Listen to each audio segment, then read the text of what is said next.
Hi. Welcome back to another episode of Horror Talker. Seems like you are all set to dive into some thrilling and insanely true stories.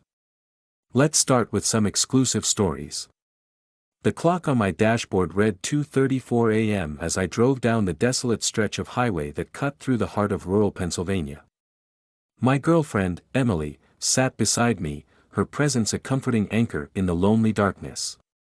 The road was shrouded in mystery, illuminated only by the faint glow of my headlights, and the world beyond seemed to disappear into an inky abyss. We had been on the road for hours, a monotonous journey through the quiet countryside. The occasional farmhouse or dimly lit gas station passed by, but for the most part, we were alone with our thoughts, the radio providing the only respite from the solitude. The music had long since faded into the background, a comforting backdrop to the solitude of the night. That's when I first noticed it, a pair of headlights in my rearview mirror, distant but unmistakably following us. At first, I dismissed it as a fellow traveler on this lonely highway, but something about the other vehicle's presence sent a shiver down my spine. The driver of the vehicle behind us seemed relentless, maintaining a constant distance that was neither too close nor too far. It was as if they were studying us, gauging our every move. I couldn't make out the make or model of the car, only the menacing glare of its headlights in my rearview mirror. My heart began to race, and I tried to shake off the unease that was settling in. Maybe it was just a coincidence, I thought, my imagination running wild in the solitude of the night. But as the miles passed and the other driver showed no signs of turning off, my anxiety grew. I decided to test my theory. I slowed down, allowing the gap between us to widen, but the other driver matched my speed, never falling behind. I tried speeding up, pushing my car to its limits, but still, they kept pace, their headlights a constant presence in my mirror. Emily looked at me with a mixture of concern and fear. "What's going on? Why won't they leave us alone?" "I don't know," I replied, my voice trembling. "But we need to figure this out." My rational mind urged me to find a logical explanation, to believe that it was just another traveler heading in the same direction. But deep down, I couldn't shake the feeling that something was terribly wrong.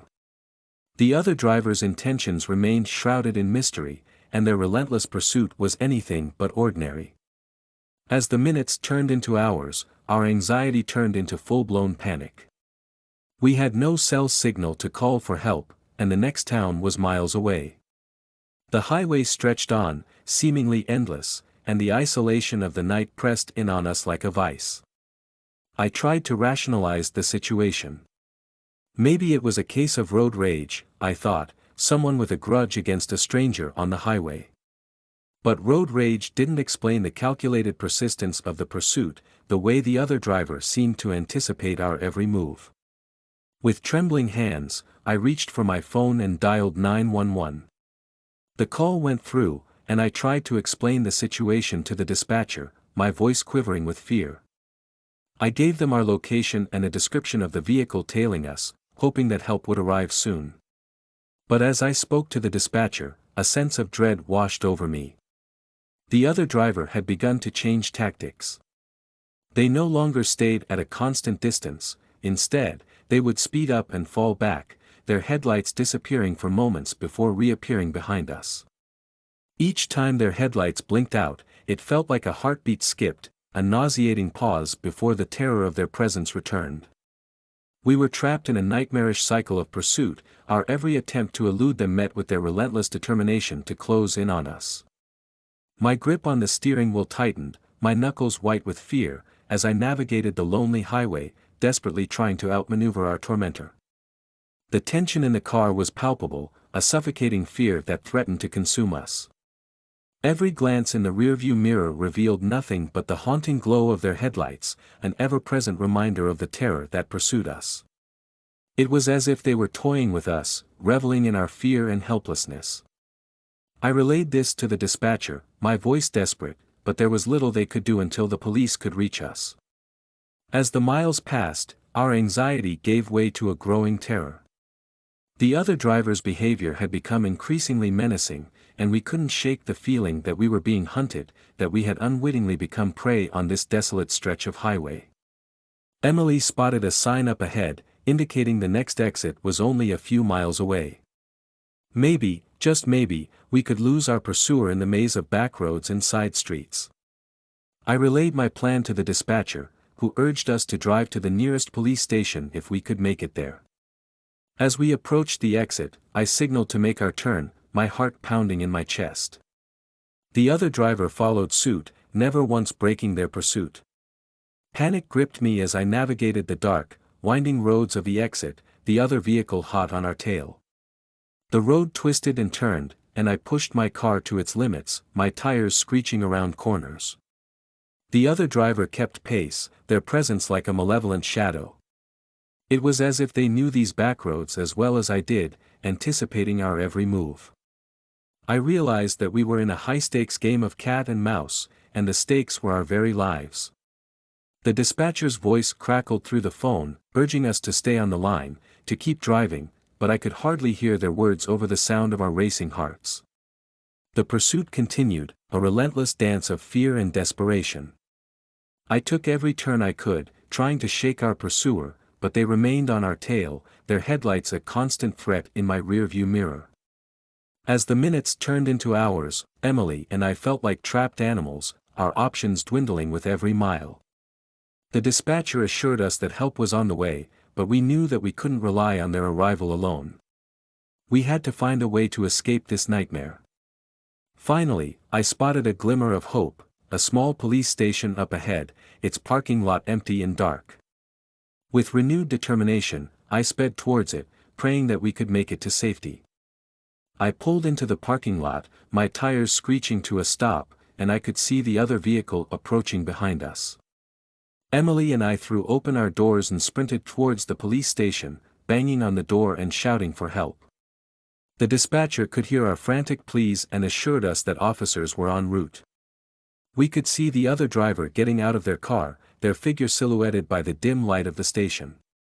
We pounded on the door, our hearts in our throats, and then, just as the other driver was about to reach us, the police station's lights flickered to life, and the door swung open. Officers rushed out, their guns drawn, and the other driver was apprehended. Emily and I collapsed to the ground, tears of relief streaming down our faces, as the police handcuffed the person who had terrorized us for hours. The nightmare was finally over, and we were safe. As the adrenaline subsided and we spoke to the police about what had happened, we couldn't help but wonder about the motives of our pursuer. What had driven them to relentlessly chase us on that lonely highway? The questions remained unanswered, and the encounter would haunt us for years to come. But one thing was certain, we had survived a nightmarish ordeal, a high-stakes game of cat and mouse on a desolate stretch of highway. The memory of those haunting headlights in our rearview mirror would forever be etched in our minds, a reminder of the terrors that can lurk in the darkness of the open road. It was one of those restless summer nights when neither of us could sleep. My girlfriend, Sarah, and I lay in bed, our minds wandering, when a spontaneous idea took hold. "Let's go on a road trip," she whispered, her eyes sparkling with excitement. The notion of a spontaneous adventure appealed to me, and before we knew it, we were packing an overnight bag, filling the gas tank, and hitting the open road. Our destination? Nowhere in particular, just a journey into the unknown. Hours passed as we drove through winding roads and picturesque landscapes. But as the clock ticked past midnight, the countryside grew desolate, and the glow of civilization faded into the rearview mirror. We were alone on a lonely highway, surrounded by the darkness of the night. That's when we spotted it, a flickering neon sign in the distance, casting an eerie glow against the night sky. "The Desert Rose Motel," I read aloud from the sign. "Should we check it out?" Sarah grinned, her sense of adventure matched only by her curiosity. "Why not? It could be fun." We pulled into the motel's parking lot, gravel crunching beneath our tires. The Desert Rose Motel was a relic of a bygone era, its paint peeling, and its neon sign flickering sporadically. It looked like it hadn't seen a guest in years. A weathered sign at the entrance advertised vacancies, and we decided to take a chance. As we approached the front desk, an old man with tired eyes and a faded uniform greeted us. "Room for two?" he asked, his voice raspy. "Yes," I replied, handing over some cash. "Just for the night." The old man handed us a tarnished key and pointed down the dimly lit hallway. "Room 7. Enjoy your stay." Room 7 was a time capsule from the 70s, complete with gaudy wallpaper and shag carpeting. But for a night's stay, it had a certain charm. We settled in, and despite the motel's run-down appearance, we found ourselves strangely comfortable. As the hours passed, we began to hear strange noises, an occasional creak from the floor above, whispers in the hallway, and the distant hum of a television. I dismissed it as the quirks of an old building, but Sarah's unease was palpable. "Relax," I told her, trying to ease her fears. "It's just an old motel." As the night wore on, the motel seemed to come alive with sinister whispers and eerie sounds that crept through the cracks in the walls. The once faint murmurs in the hallway intensified, morphing into indistinct conversations that sent shivers down our spines. It was as though unseen guests were holding clandestine meetings just beyond our door, their hushed tones filled with an inexplicable malevolence. The flickering lights, which had once seemed like a minor inconvenience, now cast grotesque and elongated shadows on the walls. Each stuttering burst of illumination revealed distorted shapes that danced menacingly around the room, their grotesque forms seemingly mocking our presence. An unsettling feeling settled over us, like an invisible shroud of dread that tightened with every passing minute. The air grew heavy with an unexplained presence, and the very atmosphere seemed charged with an otherworldly terror. The initial excitement of exploring this forgotten place had given way to a bone-deep fear, and the urge to flee the motel's unsettling grip grew stronger with every passing moment. "Maybe we should leave," Sarah suggested, her voice quivering. I hesitated, torn between our unease and the adventure of spending a night in a place with a history all its own. "Let's just give it a little more time," I replied. As we lay in bed, the strangeness of the motel continued to reveal itself. The television in the adjacent room blared, but it was tuned to static, a white noise that filled the air with an unsettling presence. I thought about knocking on the neighboring door to ask them to turn it down, but something held me back. Just as I was about to doze off, I heard a faint tapping on our window. My heart raced as I sat up, my eyes locking onto the curtain. Sarah clutched my arm, her eyes wide with fear. The tapping grew louder, more insistent, like someone desperately trying to get our attention. I mustered the courage to pull back the curtain, and what I saw made my blood run cold. There, on the other side of the glass, was a young woman, her face contorted in anguish. She mouthed words that we couldn't hear, her eyes pleading for help. It was as if she were trapped in some kind of silent torment. I flung open the window, and she stepped back, her eyes never leaving mine. "Are you okay?" I asked, my voice barely a whisper. She shook her head, her lips forming the word "danger" before pointing towards the motel's entrance. I turned to see a group of shadowy figures emerging from the darkness, their intent unclear but undeniably menacing. Panic surged through me as I grabbed Sarah's hand, and together, we made a run for it. We left our belongings behind, sprinting down the dimly lit hallway, the sounds of pursuit echoing behind us. We burst through the motel's front door and into the cool night air, our hearts pounding with fear. The old man at the front desk was nowhere to be seen, and the neon sign overhead continued to flicker. We didn't stop until we were back in our car, the engine roaring to life.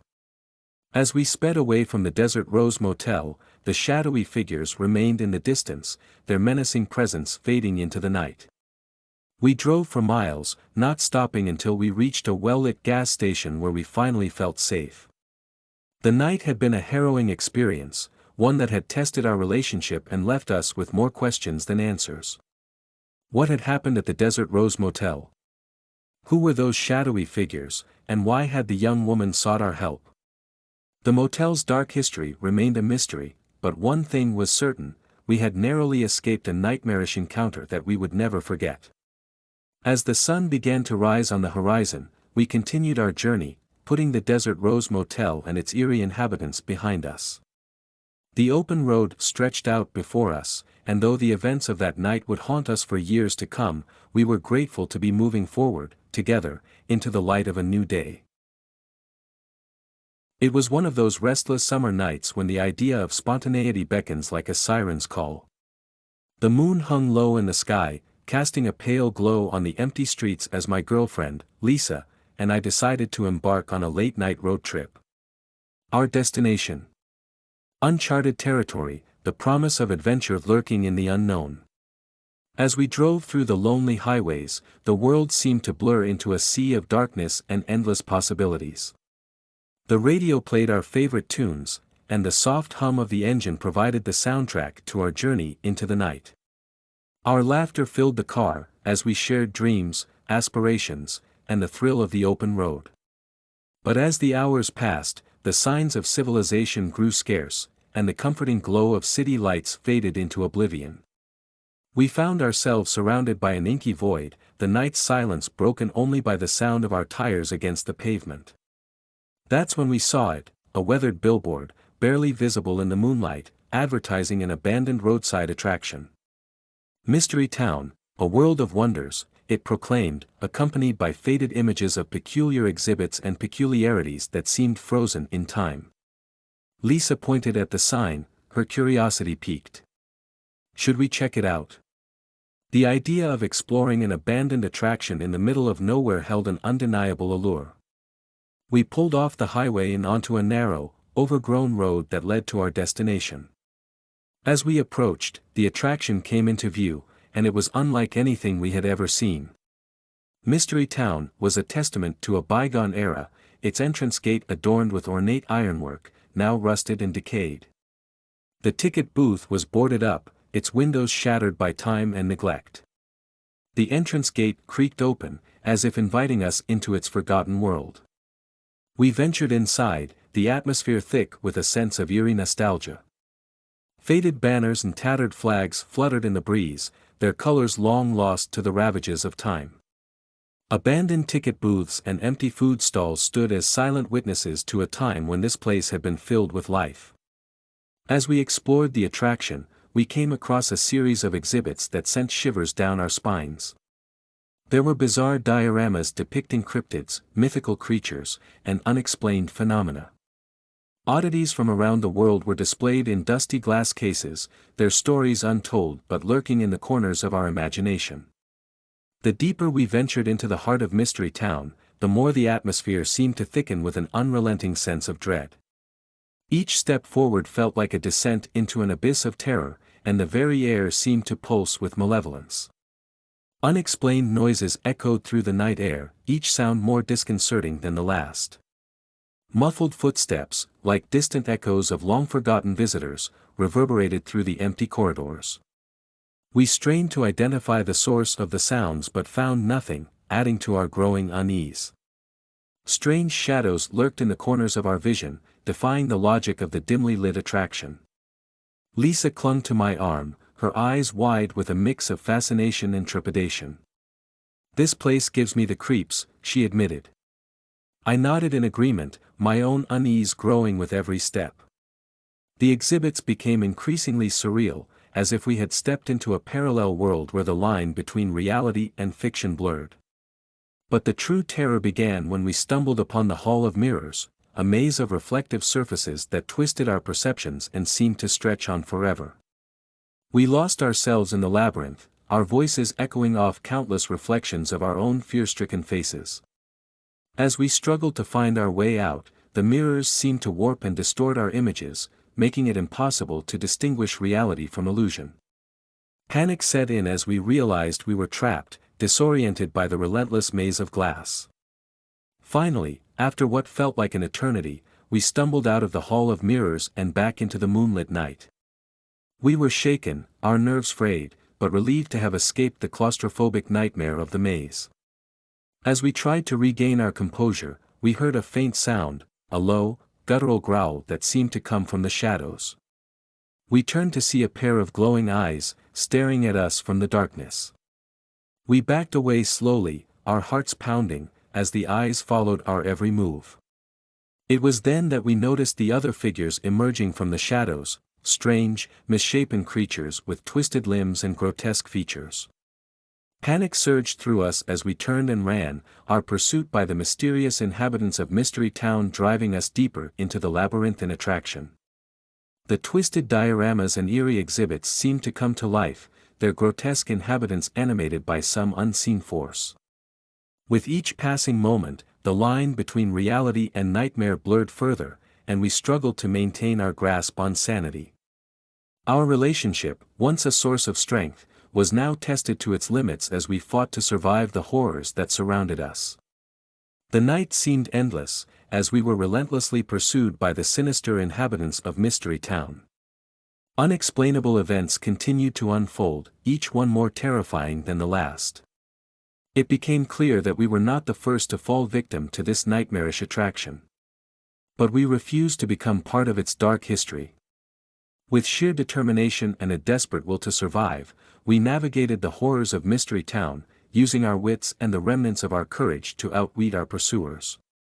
As the first light of dawn broke on the horizon, we reached the attraction's entrance gate, our breathless escape a testament to our resilience. We stumbled back onto the highway, leaving Mystery Town and its malevolent inhabitants behind. The events of that night would haunt us forever, a nightmarish descent into the unknown that tested our relationship and our ability to confront the darkest corners of our own fears. Mystery Town remained a sinister enigma, a place of horrors that defied explanation, and we were grateful to have escaped its clutches. As we drove away from the abandoned attraction, the rising sun bathed the world in a soft, golden light. We had emerged from the darkness into the light of a new day, forever changed by the horrors we had witnessed but determined to face the future together, stronger and more resilient than ever before. Now, before we come back with brand new episodes for you, do subscribe to our channel Horror Talker. And share it with your friends and family. Until next time, stay awake and stay alert, because you never know.